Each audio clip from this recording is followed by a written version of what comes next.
Welcome back, Think Smart Nation. This is Sulai.Medcom from Think Smart, and today we're going to be talking about something that most of us do in their daily lives, and that is drinking coffee. Whether you drink it to get a jolt of energy or just for the taste, you're probably drinking coffee wrong. And so today I'm going to be bringing neuroscience to really explain to you how coffee plays a part in our brain, how to drink coffee, what is the best time to drink coffee, how much is too much, should I add sugar, should I add milk, and most importantly, if you watch till the end of the video, I'm going to show you how you can use coffee to reduce your headaches, your migraines, or even your tension. So without further ado, let's actually get into it.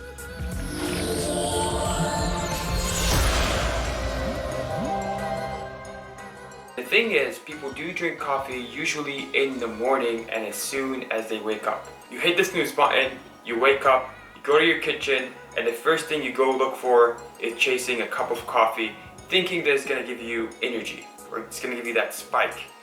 And that's actually wrong. Drinking coffee as soon as you wake up is actually a big mistake, and I'm going to be explaining this from a neuroscience perspective. Before we actually talk about the perfect times to drink coffee, whether you like it for the energy or just for the taste, we gotta really talk about the mechanism of which coffee gets into your body and how it affects your brain.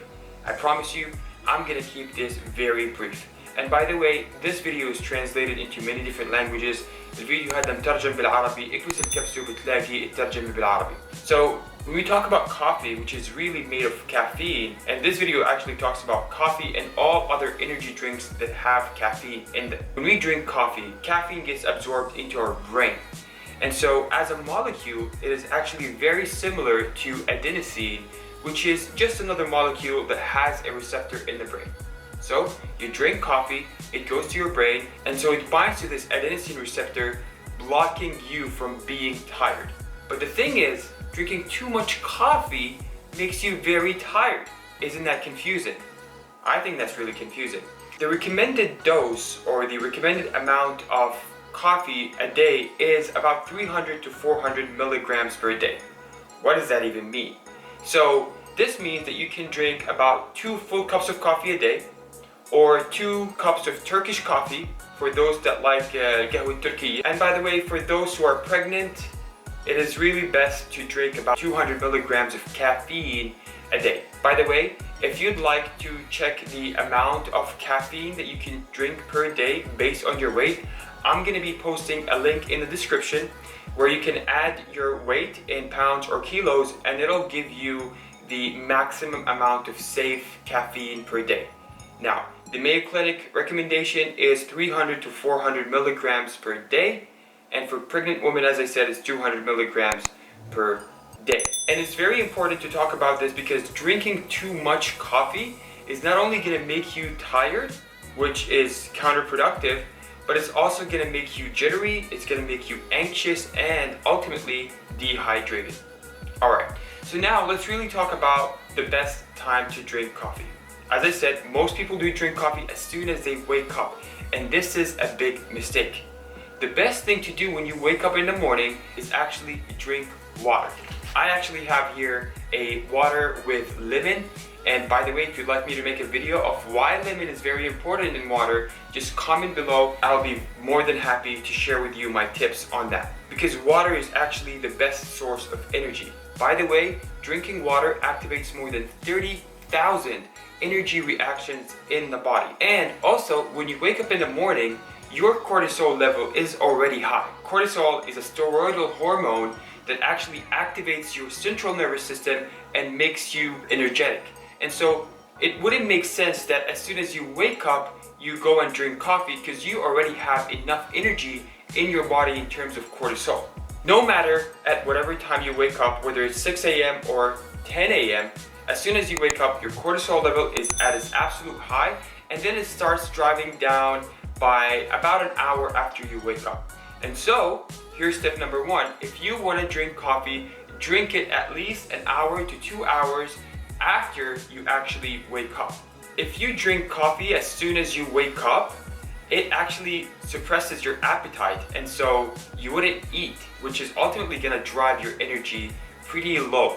So you wake up in the morning, you drink water, you have breakfast, and then you go and drink coffee. And this is also important because drinking coffee on an empty stomach is very bad on your stomach. It can cause gastric ulcers, qurha, in the long term, which is not something that you want. And so after you drink your first cup of coffee, it stays in your system for about 6 hours, 6 to 7 hours. So let's say you wake up by 9 a.m., you drink your first cup by about 10, and then you drink your second cup of coffee at about 4 p.m. That should drive you for the rest of the day so that you can sleep without insomnia, without any irritation or anxiety.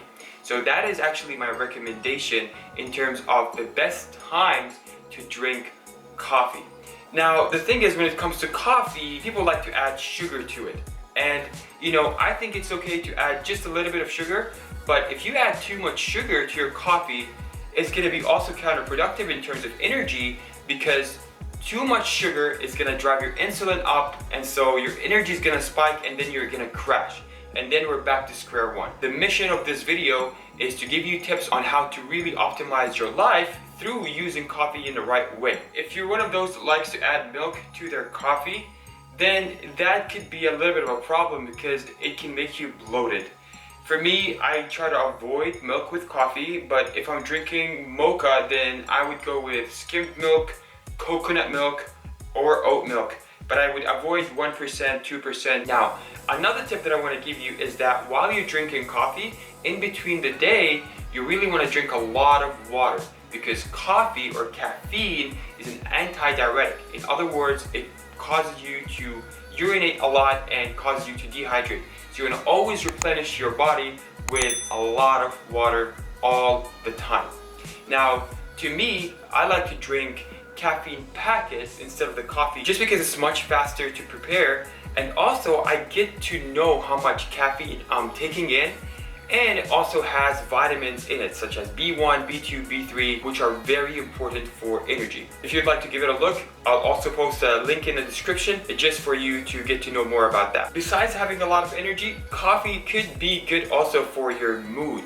When you drink coffee, as we said, it goes to your brain and goes through the mechanism, but it's actually good for your mood because it increases the amount of dopamine. Now, it doesn't increase the production of dopamine, but it inhibits the reuptake, so your brain has just a greater number of dopamine in by itself. And now that's really good for your mood.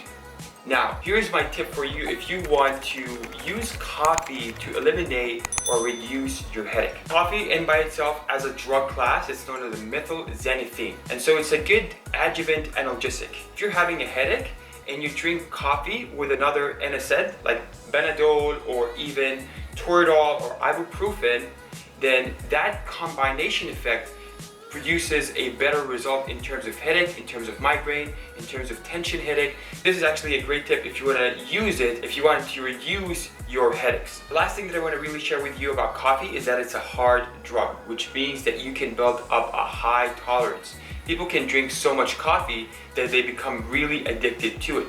So as you drink coffee, pace yourself.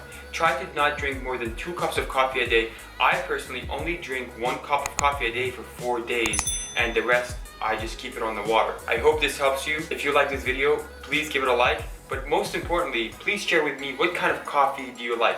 Personally, I like black coffee. Sometimes I like mocha. If you'd like me to make more videos about coffee, or even tips on why lemon in water is actually a great idea in terms of your longevity, please comment, and I'll see you next time. Salam.